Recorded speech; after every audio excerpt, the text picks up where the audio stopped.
Well, hello and good morning, Sarah. How are you Good doing this morning. morning? I'm really good, thanks, Sophie. How are you? Excellent. Yeah, very good. Thank you.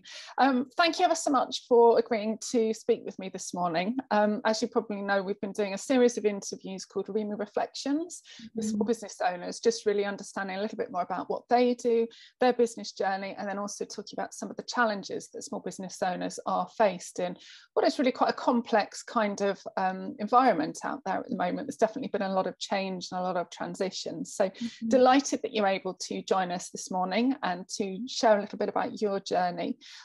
It's also great because I think there's going to be a lot of change with people as we go into next year, and I think if there's people listening, then it's great that they can hear perhaps some others' inspirational journeys along the way and hear what they've done, and hopefully take some courage from what they've achieved. So start, tell me about your business. Yeah, well, thank you so much for having me. So Bettering Youth helps families who are dealing with mysterious upset tummies and Sunday scaries and the I can'ts and I don't want to's. So we're a small team of specialist educators who support families who are going through academic and emotional well-being journeys. So that's kind of us in a nutshell. Yeah. Excellent. Gosh, so perfect timing given the experiences over what now is nearly 2 years, I think. So I imagine there's a lot of children out there who are feeling anxious about returning to school and kind of building those friendships back again. So I imagine demand for your services is huge. It is, absolutely. And we've been around for a little bit of time now, but I feel like maybe it's because of the transition that we're going through globally that we're more keen to talk about it. I feel like the need was probably always there, but I reckon that it's a lot more prevalent now that we're opening up those conversations. So excellent. Oh no, that's great. So tell me about your background and how you kind of ended up doing what you're doing, I suppose. Yeah, absolutely. So the path has been quite normal, I would say, for anyone who is in education. The only difference would be that my degree is from Canada. So I was in Canada when I went through my teaching degree. It's a 5-year concurrent program, which meant that I was doing my 4-year bachelor at the same time as doing my 5-year education program. So I have kind of 2 degrees, one in English, and ironically, my teaching degree is in science because they were 2 of my passions, and I knew that I can kind of bridge the gap that way. Excellent. So, yeah, quite different skill sets, I think, science and English. So that's great. You've been able to merge them. I know, yeah, very, very different. But I feel like it's offered such a unique kind of approach to learning as well, because one can be quite disciplined and the other one's very creative. So it's given me a good balance. Yeah. Following on from that 5-year degree, I moved here and I decided to opt into the NQT program, so the newly qualified teacher program. Yeah. It was an optional program because I had already been a qualified teacher, but I felt like it would provide me the opportunity to just get my head around the British curriculum a little bit easier and a little bit quicker. Yeah. And then when I left the classroom, I realized that there was a lot more learning that I would need to do to be able to support the students that I was looking to support. So I kind of personally went through various different courses. So mindfulness training and cognitive behavior therapy diplomas and a bunch of different CPD throughout the many years. Oh wow. So yeah, so you've got your kind of more traditional teaching background and understanding and practices combined with what I imagine at the moment is skills which is in high demand around actually how do you overcome mental well-being challenges? How do you not just for kids, I'm sure, although I know that's your focus, but actually I can see it would go right the way across the board. So yeah, absolutely amazing. What do you enjoy most about your role? What's the thing that kind of keeps you going and motivated? Honestly, I want to say something other than being on the journey with the children, because I feel like let's just take that for granted. That is one of my favorite things.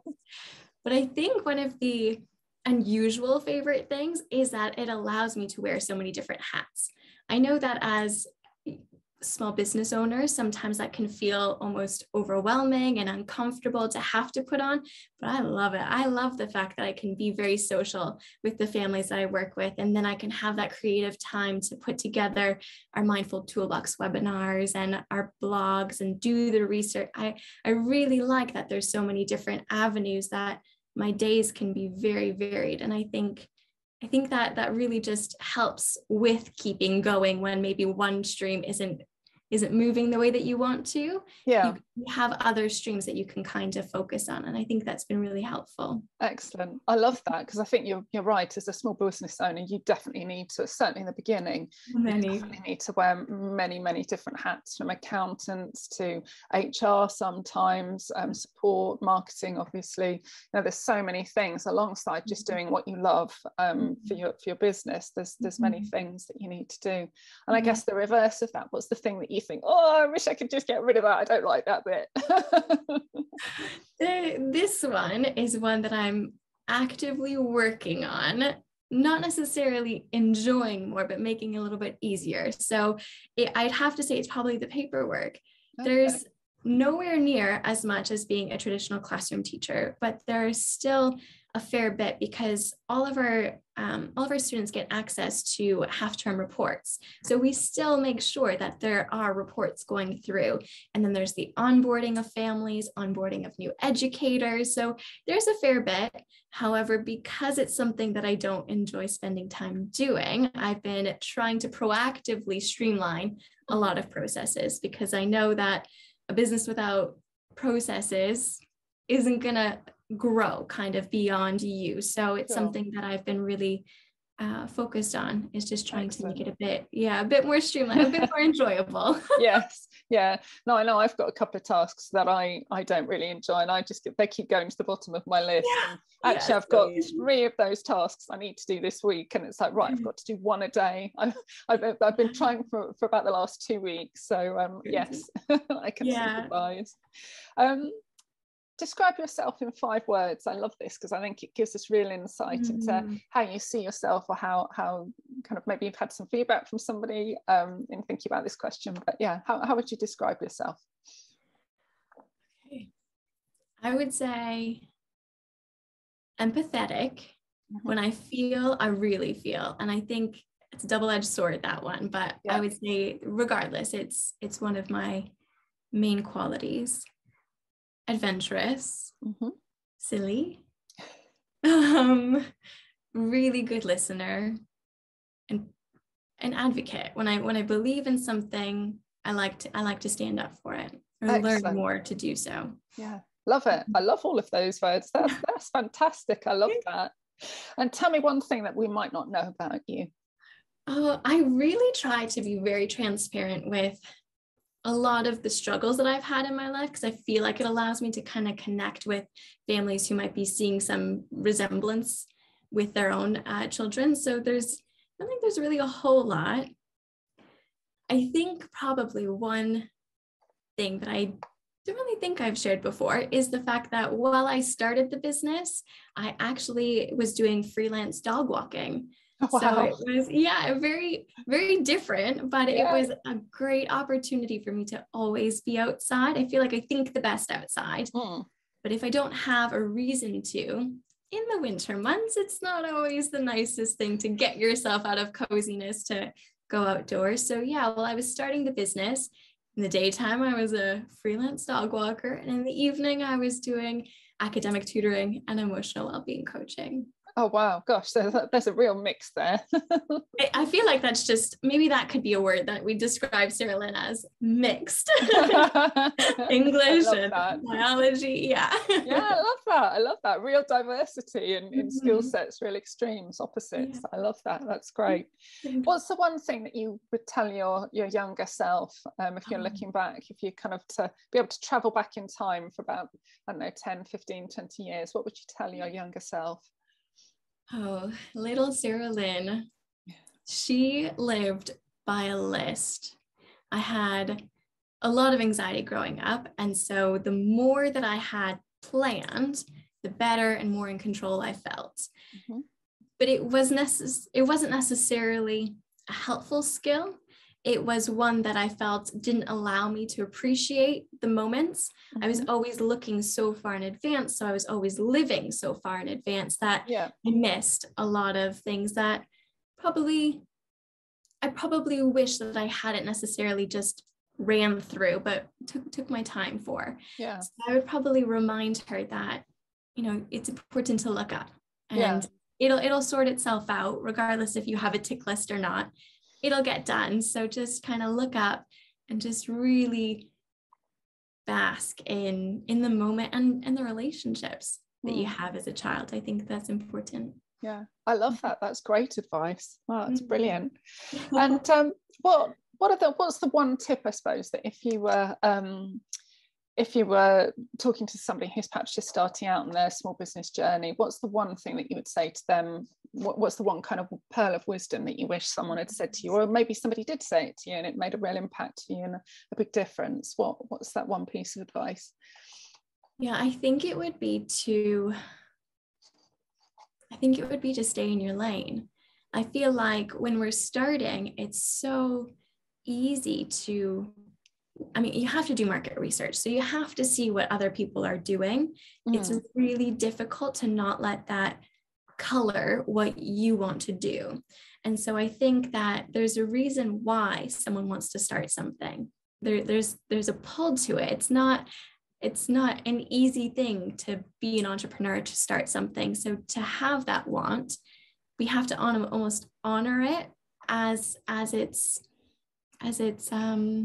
like unique self. And so without kind of allowing yourself to feel like you need to mold yourself to fit the script, just put your head down and trial your process first and then adapt and learn, but trial your ideas first. Yeah, I love that, because you're right. I think when you first start out, you almost take every opportunity, because you're kind of, not quite sure what's going to work, what's not going to work, and maybe that is an approach in part for the market research piece. I had a similar experience myself, actually, when I first started out, that I sort of did everything, and after about 6 months to 9 months, I sort of sat down and went, right, hold on a minute.